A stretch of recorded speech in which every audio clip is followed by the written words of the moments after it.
Ravens. Bill, break it down for us. Yeah, we're using Chop Robinson to move up. We're getting Chop Robinson for the Ravens. Dolphins moving up from 30 to 14, getting ahead of the Jets, other teams who have needs in the secondary. Chop Robinson's going to be an addition for that Ravens pass rush we talked about yesterday. That was a mess last season. They had Trey Hendrickson, but Chop Robinson was a guy who, as a rookie, was top 10 in the NFL, not amongst rookies, amongst all players in quick pressure rate. Never really seemed to get settled last year, and it was very interesting. When the Dolphins have talked about their core with their new regime, it's been Devon Achane, it's been Jordan Brooks, Aaron Brewer. They have not mentioned Chop Robinson, their first-round pick from a couple of years ago. So if the Ravens can add a premium edge rush prospect, still the first-round pick, move down a bit, feels like that could be a win-win for both sides. All right, Kev, you buying this one? Bill, yesterday I compared you to the Michael Jordan of fake trades, and you're officially in your Washington Wizards era. I do not like this trade for Baltimore Ravens. Let's start there. I don't think getting Chop Robinson, who is 2 years closer to being paid in free agency than a rookie this year, is that much of a difference maker to start dangling a pick swap in the first round. I think a guy like Akeem Mesidor, Kendrick Falk, those guys are going to be available. Even someone like Cassius Howe might be a little early for that. Those guys are going to be available and can give you Chop Robinson level production earlier in their career cheaper. So I don't like this trade. I wouldn't do it if I was the Ravens. You already have Trey Hendrickson if you want a veteran in there at the pass rush. I just feel like they've got so many holes to fill. Having the 30th pick in this draft is a bad idea. I'm good with Miami doing the trade. I'm less good with Baltimore. I would like them just to stay put, quite frankly, because my view is that at pick 14, there's an opportunity to add an impact player at a position they need. I actually think this draft is positioned really well for Baltimore, who I feel their biggest needs. Yes, they could use another pass rusher. They could use a cornerback.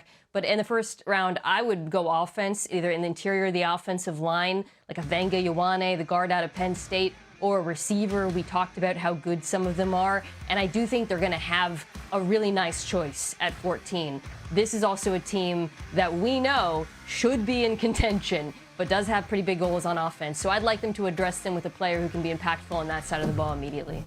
Hey guys, guess what? We have a real trade. While you guys were talking, yes, there is a real trade in the NFL, not a mock trade. New on NFL Live from Shefty, according to ESPN sources, the Green Bay Packers are trading wide receiver Dontayvion Wicks to the Philadelphia Eagles in exchange for a 2026 5th-round pick and a 2027 6th-round pick. He's going to sign a one-year deal, $12.5 million extension with the Eagles per his agent, David Mulugeta. Oh.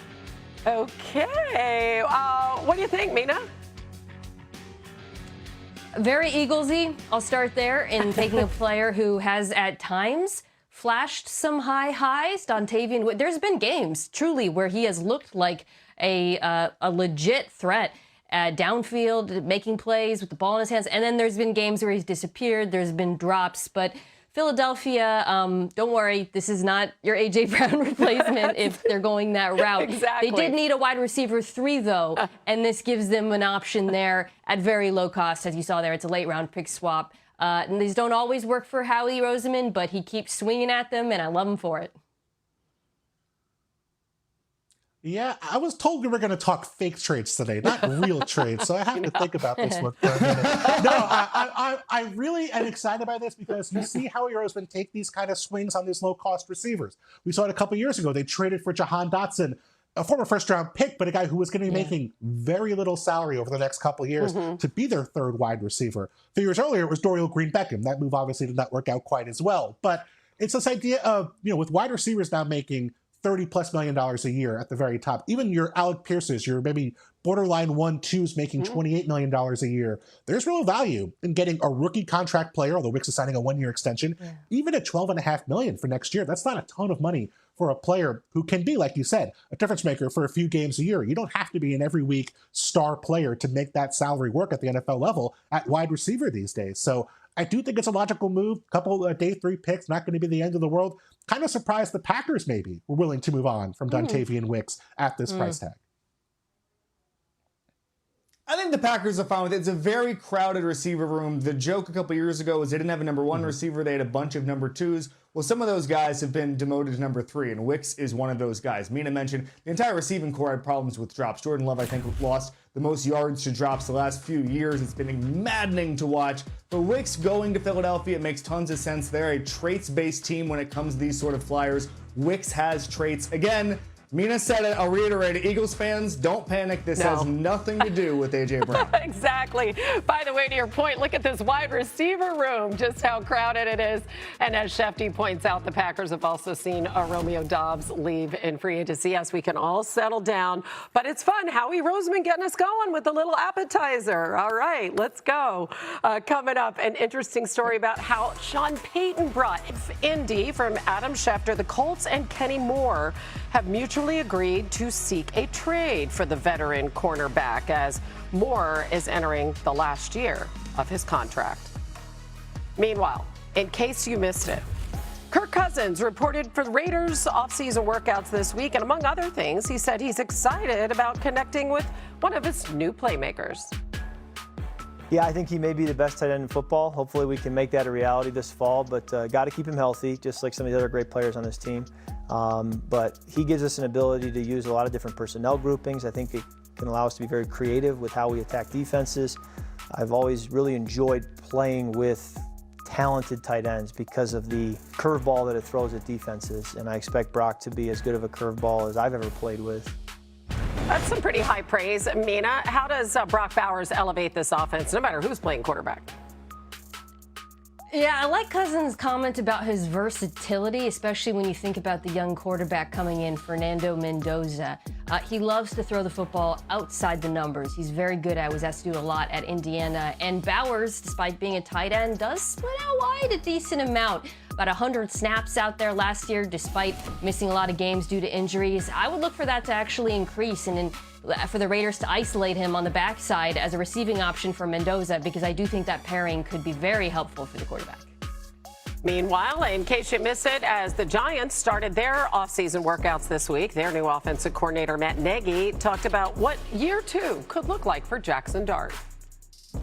The one thing I love about Jackson is Jackson wants to be the best. He really does. And so when you have that, that's half the battle. He wants to be the best. He wants to be, coached hard, have that discipline, and work on his footwork, his timing, and his connection with teammates. So we're going to do that. It's our job as coaches to be able to show him, these clips and get to training camp and get to the games and then win and be able to keep finding areas where he's doing things well, but then he can also grow.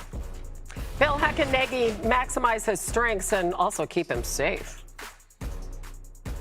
Yeah, well, he also said Jackson Dart is not Patrick Mahomes, which was sad news for Giants fans to hear. But they do have something in common. They do both run the football really efficiently. Jackson Dart had the best success rate of any quarterback in football when he ran by more than 5 percentage points last season.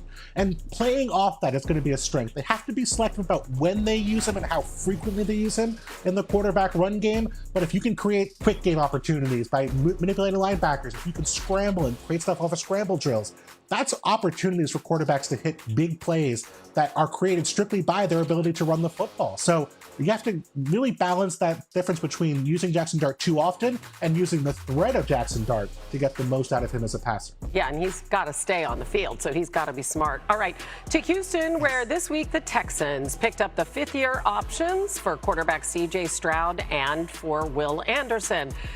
Kevin, Stroud had a disastrous playoffs last season. How should the Texans be assessing his future value?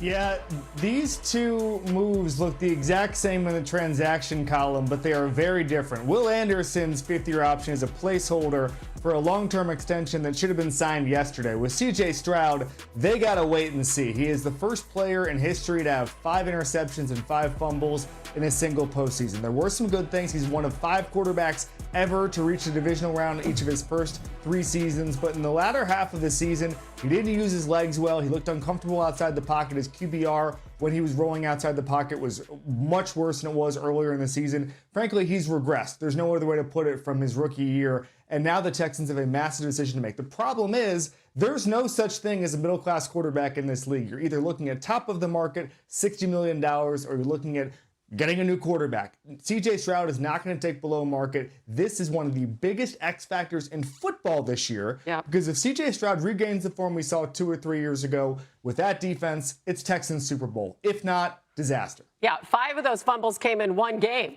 And 4 of those interceptions came in a single half. So, yeah, when you put it that way, we need to turn around this season. All right, still to come.